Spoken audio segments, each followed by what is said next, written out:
Bonjour très chers élèves. Donc aujourd'hui, on va essayer d'aborder la notion de la proposition subordonnée relative. Mais avant de faire ça, rappelons un petit peu ce que c'est que les expansions dans le groupe nominal. Donc, pour expanser un groupe nominal, on peut utiliser, par exemple ici, on va prendre un nom, bien un groupe nominal, le chanteur. On peut l'exposer soit à l'aide d'un adjectif qualificatif, soit à l'aide d'un complément du nom, soit à l'aide d'une proposition subordonnée relative, ou parfois même à l'aide d'un groupe nominal apposé. Mais on va s'intéresser maintenant à la proposition subordonnée relative.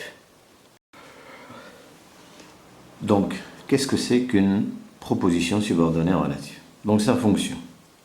Premièrement, elle complète un nom qu'on appelle antécédent.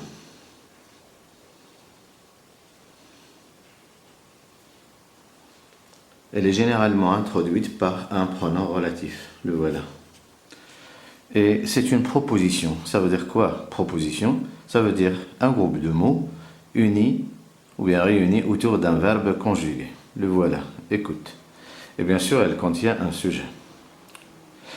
Donc sa fonction, elle complète un nom. C'est une expansion du groupe nominal. Généralement, elle est introduite par un pronom relatif. Elle est introduite par un pronom relatif. Donc ce pronom relatif peut être que, qui, ou deonti. Donc ici, c'est un que. Donc ce pronom relatif, il a deux fonctions. D'abord, il relie entre deux propositions. Donc le chanteur est talentueux, j'écoute ce chanteur.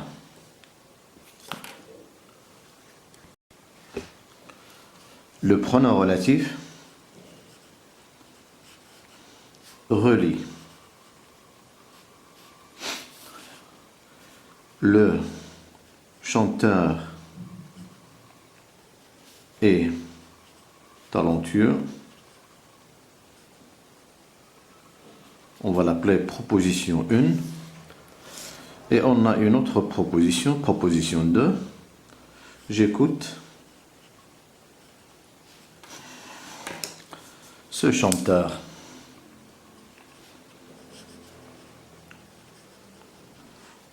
Vous remarquerez que ici, nous avons une certaine répétition. La voici. Donc ça, c'est une répétition, chanteur sans chanteur. Et la fonction de cette répétition, c'est qu'elle est COD. Donc, à l'aide de ces deux propositions, on va faire une seule phrase complexe. Donc, le chanteur, c'est lui la répétition là, et on va essayer de mettre le pronom juste derrière. Que j'écoute la subordonnée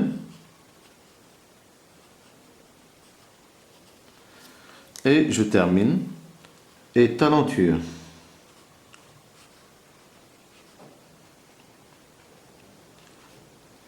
Donc cette subordonnée, elle a deux fonctions. Enfin, elle apporte certaines informations qui permettent de décrire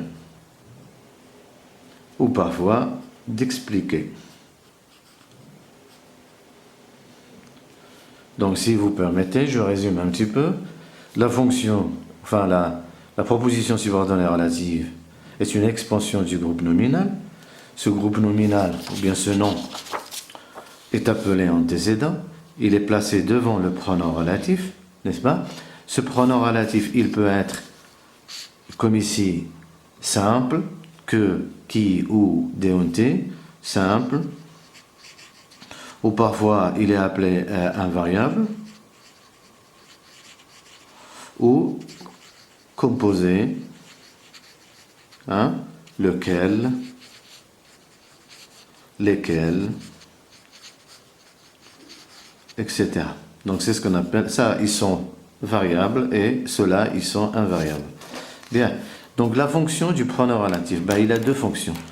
Il relie et il remplace. Donc il relie deux propositions, n'est-ce pas? Et il remplace un groupe nominal. Et bien sûr, lorsqu'il remplace le groupe nominal, il prend sa fonction. Exemple. Exemple. Regardons cet exemple. Elle connaît l'homme, l'homme la regarde. Bien, on a une première proposition et ici une deuxième. Donc là, dans la deuxième, vous remarquerez qu'il y a une certaine répétition et que cette répétition a la fonction de sujet. Donc lorsque la répétition a une fonction de sujet, je vais remplacer par le pronom qui? Pronom relatif sujet. Et je vais relier les deux propositions. Elle connaît l'homme, c'est ce groupe nominal qui est répété. Donc je vais mettre le pronom relatif juste derrière, qui, et j'amène ma deuxième proposition, qui est là. Regarde. Troisième exemple. Voilà, troisième exemple. Donc, première proposition, je te parle d'un village. J'ai passé de bonnes vacances dans ce village. Donc, vous remarquerez que la répétition, la voilà. Elle a pour fonction un complément circonstanciel de lieu. Donc, ici, on va utiliser le pronom relatif ou. Et toujours la même technique, ce ou là, il va venir se placer derrière l'antécédent, à savoir village. Et je vais obtenir une phrase complexe. Celle-là, je te parle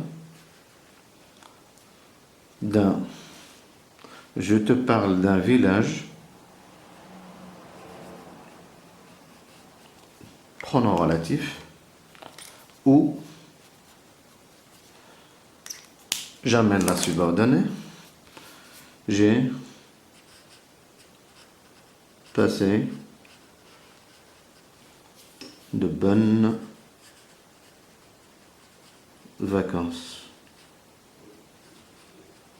Donc là, les pronoms relatifs, ça permet d'obtenir des phrases complexes, hein? C'est-à-dire des phrases où il y a au moins deux verbes. Là, vous voyez que je te parle et j'ai passé deux verbes. Donc c'est ce qu'on appelle la phrase complexe. On verra ça un petit peu plus tard. Voilà. Quatrième exemple.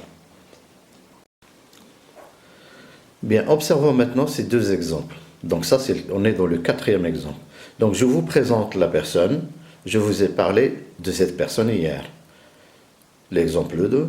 J'aimerais revoir mon oncle.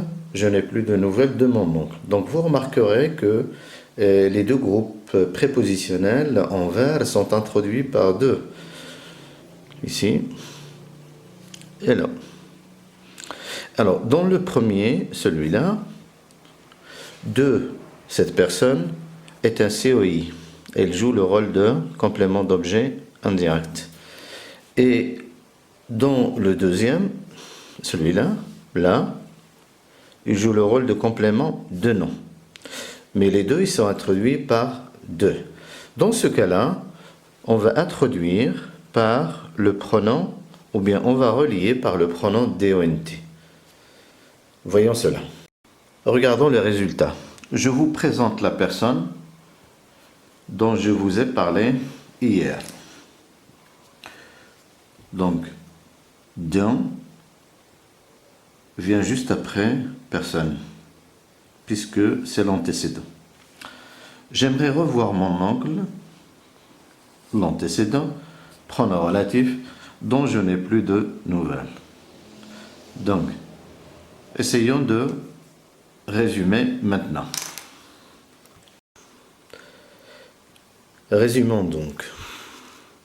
Les pronoms relatifs sont des mots qui peuvent être soit variables, laquelle, lequel, laquelle, lesquels, etc. Ou bien un variable qui, que, ou, dont.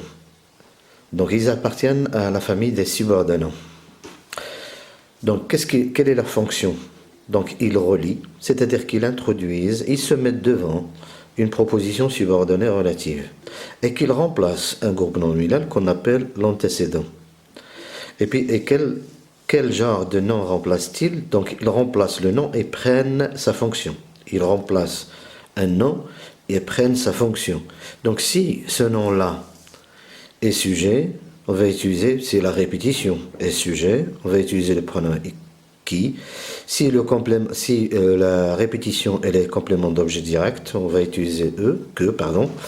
Et si la répétition c'est complément d'objet indirect, on va utiliser DONT, comme je l'ai expliqué tout à l'heure.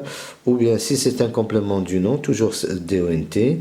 Et si c'est un complément circonstanciel de lieu ou de temps, on va utiliser le E. Ça, c'est pour les pronoms relatifs. Ben, voyons un petit peu avec la proposition subordonnée. Pardon. Voilà.